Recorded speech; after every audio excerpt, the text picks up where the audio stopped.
Balls in. Have any of you ever been playing Catan Universe or any version of Catan that you play, and you have the perfect setup with your starting 2 settlements, but you still lose the game?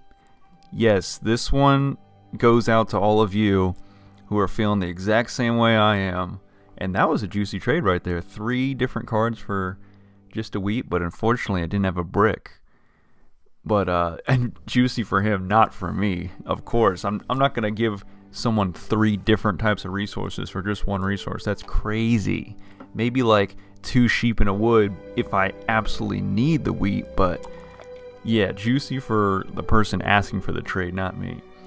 So look at my setup. Now I only have 5 numbers, so I don't have a very diverse set of numbers out there. But I have a 6 and an 8. I'm built on the quintessential resource grabbers, and I have 3 separate wheat tiles, and I go for the wheat port early on. The first settlement after my first 2 starting settlements, as you can see, is on the wheat port on the 3 wood, and actually 3 just got rolled, so I just grabbed 3 wood from that. And of course, if a robber gets rolled, that's actually kind of good, because they're not going to shut down 3 wood, they're going to shut down one of my wheat hexes, because obviously they can see I got a juicy port, which I just used to build a settlement on the 3-for-1 port. So now I got 2 ports going, and we're playing on the Harbor Master scenario. So if I build a city on either one of those, I'll get a level 3 for the ports, and I'll get Harbor Master, which is 2 extra victory points. But unfortunately, I'm not going to get to that point, because if you saw my last video, you'll see that I went on a little bit of a rant about don't forget about Longest Road, don't neglect it, make sure you take it so that late in the game it's not being used, not being taken for the first time in the whole game to win the game, or to really boost the first person in the lead ahead even more. And right here, this classic example, I just ignore my advice that I just gave you guys. I have a 4-length road. That is the most out of everybody. The most anybody has behind me is green has a 2-length road over by his 5 wheat, and red, who just built a city right there, who now has 3 cities, has a 2-length road right above the 9 wheat. And all I had to do was build a singular road, which right here on this roll, I have the cards to do so.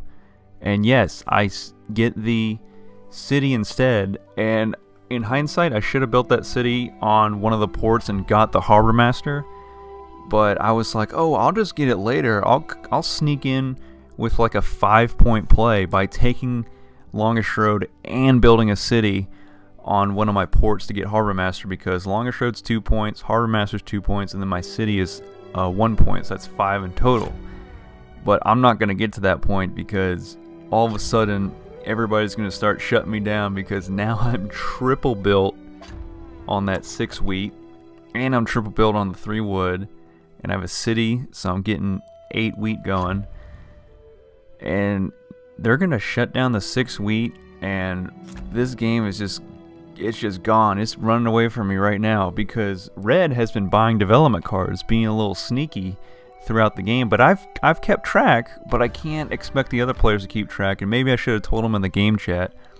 But red takes Longest Road. Red has 8 points and 2 development cards. Now we don't know what those are, and Gray, who's been sucking this whole game, sorry Gray if you're watching, but I guess you just the rolls weren't there, the luck of the dice, but Gray steals all my wheat with Monopoly when I was about to try to work on taking Longest Road. Now, red's 2 development cards do in fact turn out to be victory point cards. And so on red's screen, it'll show red having 10 victory points, and you only need 1 more in Harbor Master to get to the 11-point victory point win. Now, none of us know that. We're like, oh, maybe he's at 9, maybe he has a knight that he just hasn't used for a while, but of course, no one really does that. If you have a knight, you're gonna use it, unless you're holding on for a while for largest army at the end, because no one can steal development cards from you in just basic Catan. So if you have 2 knights already played and you have that 3rd knight ready to whip out, but yes, it's 2 victory points, and I was dumb and ignored my own advice. So take longest road, just take it.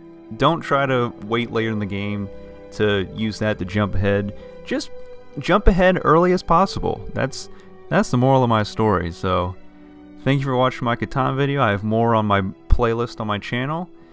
Check out maybe some of my other videos, whatever you want to do. Thanks. I'll see you guys later. Balls out.